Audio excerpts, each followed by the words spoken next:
पहला क्वेश्चन है, किसी जीव वैज्ञानिक प्रयोग में अपने मूल रूप में प्राप्त आंकड़े को निम्नलिखित में से किस नाम से जाना जाता है? यानी the data obtained in a biological experiment in its original form is known as. Answer सही होगा सी, कच्चे आंकड़े अर्थात रॉ डाटा।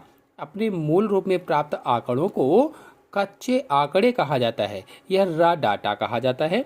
नेक्स्ट क्वेश्चन है, असतत श्रृंखला के रूप में प्लांट किए गए वक्र की आकृति घंटी के आकार की है, तो यह है। असतत श्रृंखला के रूप में पूछा गया है। The curve plotted in discrete series is well shaped then it is. Answer सही होगा सी, सामान्य वितरण। आपको बता दें कि सामान्य वितरण यानी नॉर्मल डिस्ट्रीब्यूशन सांख्यिकी में बहुत महत्वपूर्ण और व्यापक रूप से उपयोग में लाया जाने वाला वितरण है, और यह कभी कभी घंटी वक्र या बेल कर्व के नाम से भी जाना जाता है। नेक्स्ट क्वेश्चन है, प्राणियों में चंद्र चक्र, दिवा रात्रि तालबद्धता तथा जैविक घड़ी किसका उदाहरण प्रस्तुत करते हैं? आंसर इसमें कौन सा सही होगा? आंसर सही होगा इसमें पहला, जन्मजात व्यवहार का। आपको बता दें कि प्राणी में दो प्रकार के व्यवहार होते हैं, एक तो जन्मजात और दूसरा सीखे गए। और जन्मजात व्यवहार को आप आनुवांशिक व्यवहार भी कह सकते हैं, यानी ऐसे व्यवहार जो जन्म से ही व्यक्ति में उपस्थित होते हैं उन्हें क्या कहा जाता है? आनुवांशिक व्यवहार कहा जाता है, और प्रायः एक जात के विशिष्ट लक्षण होते हैं ये। नेक्स्ट क्वेश्चन है, नारियल के अंकुरण में प्रमुख संचित खाद्य का पाचन होता है। During the germination of coconut the major stored food in digested by. Answer होगा इसमें बी, लाइपेज के द्वारा। यानी नारियल में प्रमुख रूप से संचित खाद्य पदार्थ वसा अथवा तेल होता है, और इसका पाचन लाइपेज एंजाइम के द्वारा होता है।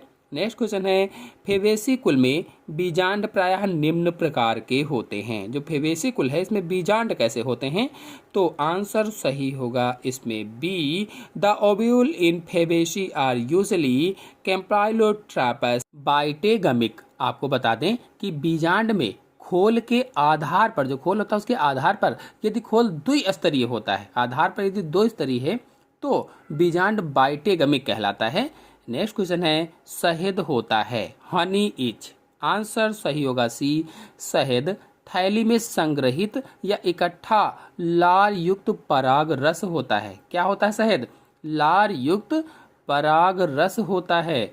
आपको बता दें कि शहद का निर्माण मधुमक्खी के द्वारा होता है। हम सभी लोग जानते हैं कि मधुमक्खियाँ या हनी बी शहद का निर्माण करती हैं, और ये मधुमक्खियाँ फूलों के रस को चूसती हैं जिसे पराग रस कहा जाता है, और जिससे वो अपने शहद थैली में संग्रहित करती हैं या छत्ते में संग्रहित करती हैं, इकट्ठा करती हैं।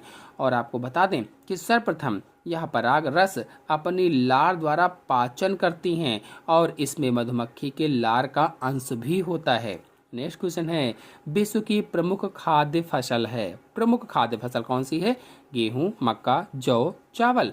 आंसर सही होगा कौन सा इसमें? The principal food crops of the world is. Answer होगा पहला, गेहूं या वीट। बता दें कि विश्व की प्रमुख खाद्य फसल गेहूं है या वीट है। हालांकि एशिया की प्रमुख खाद्य फसल चावल है, लेकिन विश्व की पूछा गया तो विश्व के अधिकांश भूभाग पर गेहूं की कृषि होती है, इसीलिए यहाँ पर गेहूं आंसर सही होगा। नेक्स्ट क्वेश्चन है, जाइगोमार्फिक पुष्प होता है।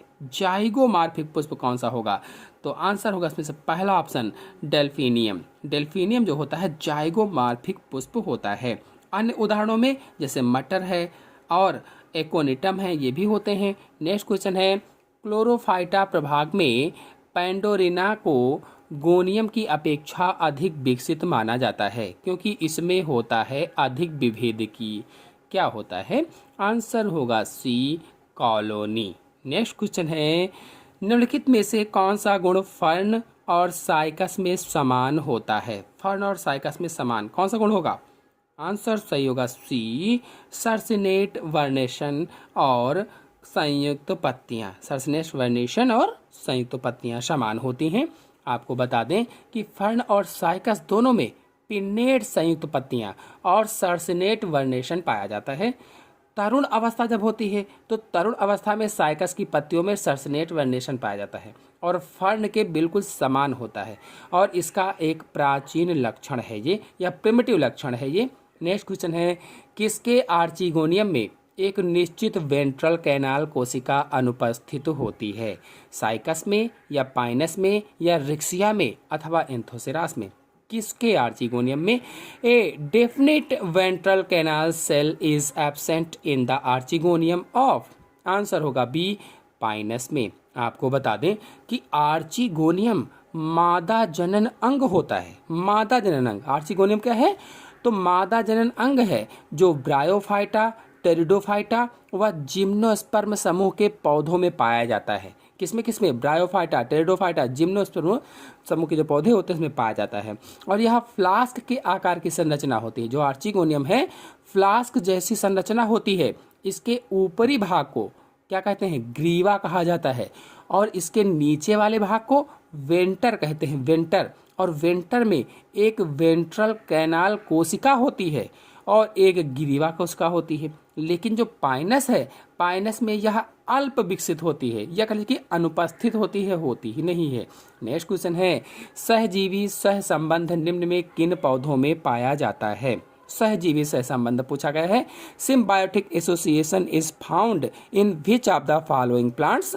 आंसर होगा पहला, एजोला। आपको बता दें कि माइकोराइजल सहसंबंध उच्च वर्ग के पौधों के जड़ों तथा कवक के बीच का सहसंबंध होता है।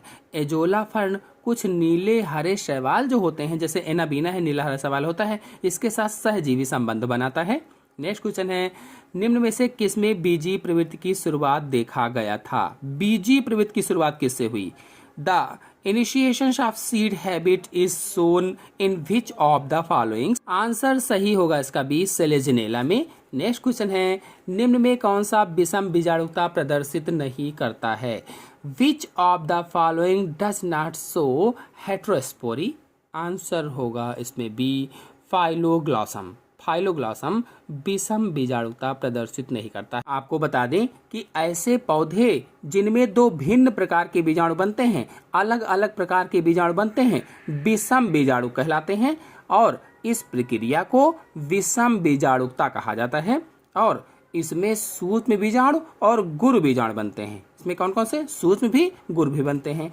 और सूक्ष्म बीजाणु से नर युग्मक का निर्माण होता है, गुरु बीजाणु से मादा युग्मक का निर्माण होता है। पाइनस, मार्सिलिया, सेलेजिनेला तीनों ही विषम बीजाणुता प्रदर्शित करते हैं। पाइनस, मार्सिलिया और सेलेजिनेला। जबकि जो फाइलोग्लासम है ये सम बीजाणुता प्रदर्शित करता है, मतलब केवल समान प्रकार के बीजाणु इसमें बनते हैं। नेक्स्ट क्वेश्चन है, निम्न में से किसे मंकी पजल ट्री के नाम से जानते हैं? मंकी पजल ट्री के नाम से किसे जाना जाता है?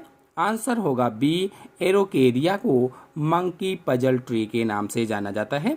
आपको बता दें कि यह चिली का राष्ट्रीय वृक्ष है। कहाँ का? चिली का राष्ट्रीय वृक्ष है और इसे सजावटी पौधे के रूप में उपयोग में लाया जाता है। नेक्स्ट क्वेश्चन है, निम्नलिखित में से किसमें नर तथा मादा जननांग दोनों ही एक ही पुष्प में होते हैं? नर और मादा दोनों एक ही पुष्प पर। खजूर, साइकस, धतूरा, पपीता। आंसर सही होगा इसमें सी, धतूरा में। आप लोगों को बता दें कि साइकस में पुष्प नहीं होते, लेकिन नर और मादा पौधे अलग अलग होते हैं। पपीता, खजूर में नर तथा मादा पुष्प अलग अलग पौधे पर होते हैं, जबकि धतूरा द्विलिंगी पुष्प होता है, बाइसेक्सुअल फ्लावर होता है। कहने का मतलब ये हुआ कि इसमें एक ही पुष्प में नर पुष्प और एक ही में मादा, यानी एक ही में नर और मादा दोनों जनन अंग पाए जाते हैं। और ऐसे पुष्प जिस पुष्प पर एक ही पुष्प में नर और मादा दोनों जनन अंग पाए जाते हैं उसे द्विलिंगी पुष्प कहा जाता है। यदि आप लोग ये जानना चाहते हैं कि द्विलिंगी पुष्प क्या है, उभयलिंगी पुष्प क्या है, एक लिंगी पुष्प क्या है, तो इन सभी पर मेरे चैनल में वीडियो अपलोडेड है। पुष्प पर आप लोग जाकर के देख सकते हैं, अच्छे से समझ सकते हैं। नेक्स्ट क्वेश्चन है, दो अगल बगल के पुष्पों के अंडाशय इस प्रकार जुड़े हों कि पुष्पों के अन्य भाग स्वतंत्र हों, इस अवस्था को कहते हैं। कहा गया है कि दो अगल बगल के पुष्पों के अंडाशय ऐसे जुड़े हों कि पुष्पों के जो अन्य भाग हैं वो स्वतंत्र हों, ऐसी अवस्था क्या कहलाती है? तो आंसर सही होगा पहला, सिनकार्पी कहलाती है। सिनकार्पी आपको बता दें, जब दो पुष्पों के मादा भाग यानी कार्पेल आपस में जुड़े रहते हैं, इसे सिनकार्पी कहा जाता है। यानी दो पुष्प हैं, उसके मादा भाग आपस में जुड़े हुए हैं, तो उसे ही सिनकार्पी कहा जाता है। और सिजमाइनी उस अवस्था को कहते हैं जब पुष्प के पराग कोष आपस में जुड़े हों। यानी पुष्प के पराग कोष आपस में जुड़े होंगे तो सिजमाइनी कहा जाता है, और पुष्प के मादा भाग आपस में जुड़े होंगे तो सिनकार्पी कहा जाता है। तो ये प्रश्न अच्छे समझ में आ गया होगा। इस पर भी प्रश्न बन सकता है जो मैंने आपको समझाया है।